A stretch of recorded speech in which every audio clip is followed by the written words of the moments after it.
Hello mga ka-homemakers, gagawa tayo ng inhaler para sa sipon at ubo. Yan, Dizzy Go. Pangalis din ng mga hilo. Yan, so ang ating mga ingredients ay itong mineral oil na nilagyan na ng peppermint.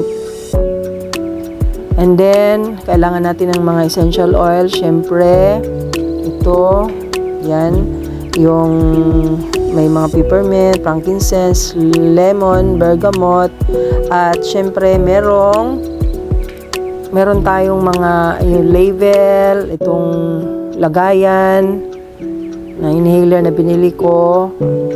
Sa Shopee ko lang nabili lahat ng mga ingredients and mga materials. Itong ating sukatan, and then yung ating pang-ipit, at syempre mga itong menthol crystals, at yun pang camphor. Teka lang, kukunin ko pa pala. So ito na lang gagamitin natin kasi medyo nagtunaw dahil mainit kasi ito sa amin. Yan, so huwag na lang natin itong gamitin. Ito na lang gagamitin natin yung medyo natunaw na. Yan, so meron tayong beaker. Dito natin titimplahin. Yan, dahil tatlo lang yung gagawin natin na inhaler, ay kailangan lang natin ng 1 teaspoon na mineral oil. Dito natin tutunawin yung ating menthol tsaka camphor. Yan. Okay, lalagyan na natin itong ating menthol. Hindi na siya hindi na yan crystals kasi medyo natunaw na. So, ang gagawin natin is ipupour na lang natin yung tunaw na ang gagamitin natin dito sa 1/4 teaspoon na sukatan. Ayan. Natunaw siya mga co-makers kasi medyo mainit dito sa amin. Hindi ko siya na ilagay sa makapal na lagayan. Yan po, ang bango ng ating mga sangkap. And then, itong camphor. Yung menthol, nagbibigay yun ng lamig, after effect na lamig. Tapos, ito namang camphor, yan yung manghang. Yan. Ito, hindi pa masyadong tunaw. So, maglalagay rin tayo ng 1/4 teaspoon. So, ayan po mga ka-homemakers. Tutunawin natin yan dito sa ating initan. Yan, naglagay na ako ng mainit, dyan, tubig. Na lang natin, i-on na lang natin. At hintayin natin konti na yan ay uminit. Tapos, ito ay ilagay natin doon para matunaw yung buo-buo na mga camphor. Lilipat ko nga ito dito sa medyo malapit. Yan mga ka-homemakers, siguro nahalata ninyo sa boses ko, meron akong sipon at inuubo rin ako. Kaya gusto kong gumawa nito para hindi na bibili. Kasi syempre pag bibili ka medyo mahal din. Kaya naman natin gawin mga ka-homemakers. Yan nga po ang purpose ng vlog natin. So ito medyo mainit-init na yan. Ilagay na natin to para matunaw. Yan din naman kailangang mainit na mainit. Mahalaga lang, medyo mainit lang konti para matulungan tayo na mabilis matunaw yung ating crystals, camphor crystals. Yan, so malapit na, kunti na lang. Pwede na natin patayin. Ayan. Okay. Haluin lang mabuti para nakatulong. Ayan, kita nyo na wala nang buo-buo.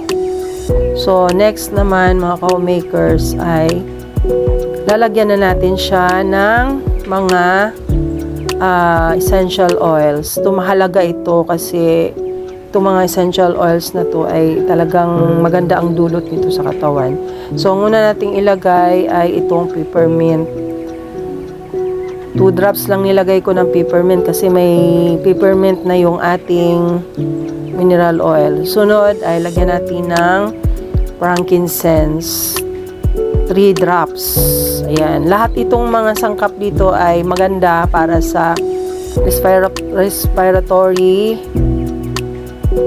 at syempre sa ano natin, sa nasal natin, sa ilong natin, sa paghinga natin, maganda yan. So lemon din, lagyan natin 3 drops. At lastly, maglagay tayo ng 5 drops ng bergamot. Mga karamihan yan ay citrus. Itong lemon tsaka bergamot, citrus po ito. So maganda po siya pag nilalanghap. Yan, alam naman natin yan na kahit maglanghap nga tayo ng mga balat ng lemon o kalamansi, maganda sa paghinga natin.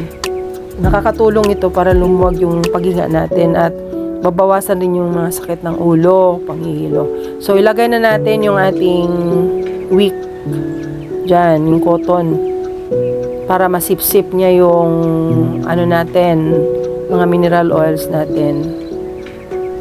Yan po, napakadali lang po gawin talaga mga ka-homemakers. Yan, so iano natin na wala na pong matirang oil sa ilalim, talagang mapunta lahat sa wick.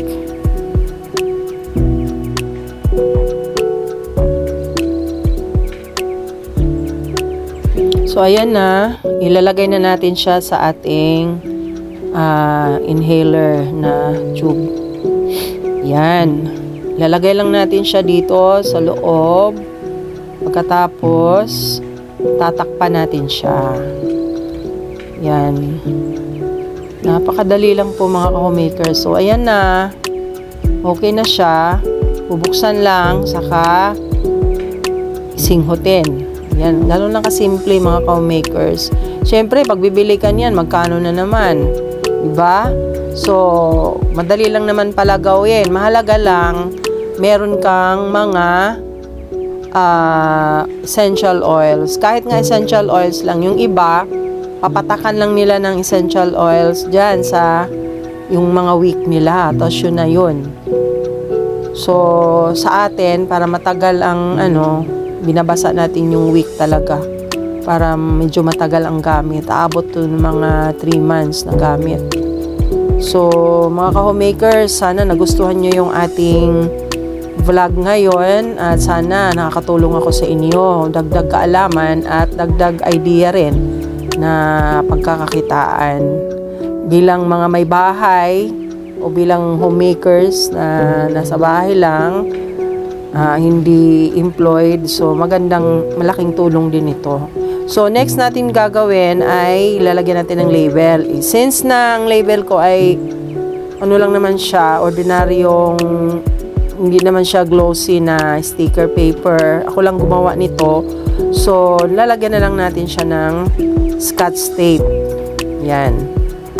Babalutin natin siya ng Scotch tape para hindi siya madaling madumihan at hindi rin madaling masira yung sticker paper natin, yung label natin. So yan lang po, tatanggalin natin yung pinaka-cover sa loob, tapos idikit natin siya doon sa ating product para alam natin kung ano yun, kasi gagawa pa ako ng iba pang inhaler na maganda rin sa ibang mga sakit-sakit natin.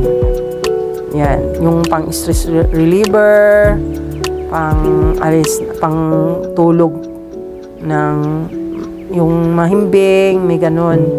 So, abangan nyo na lang mga ka-homemakers yung mga sunod nating uploads. At syempre, kung nagustuhan nyo yung ating video ngayon, mag-comment naman po kayo kung nakakatulong ito mga ka-homemakers. Malaking encouragement po sa akin yung may nagko-comment at nagsasabi na nakakatulong sa kanila yung ating video ngayon. Kaya po mga ka-homemakers, kung nagustuhan nyo, mag-like din po kayo. At kung hindi pa po kayo nakasubscribe, pwede kayo mag-subscribe. At kung gusto nyo yung mga ganitong klaseng vlog, at dalawin nyo rin po yung channel ko para makita nyo yung iba nating vlog. Baka meron kayong magugustuhan doon at maaring makakatulong sa inyo sa iba pang mga formulations na nagawa na natin. At kapag in the future gusto nyong mga iba pa, manood kayo at mag-abang sa aking mga uploads para meron tayong mga bagong matutunan. So, yan lang po mga ka-homemakers. Thank you.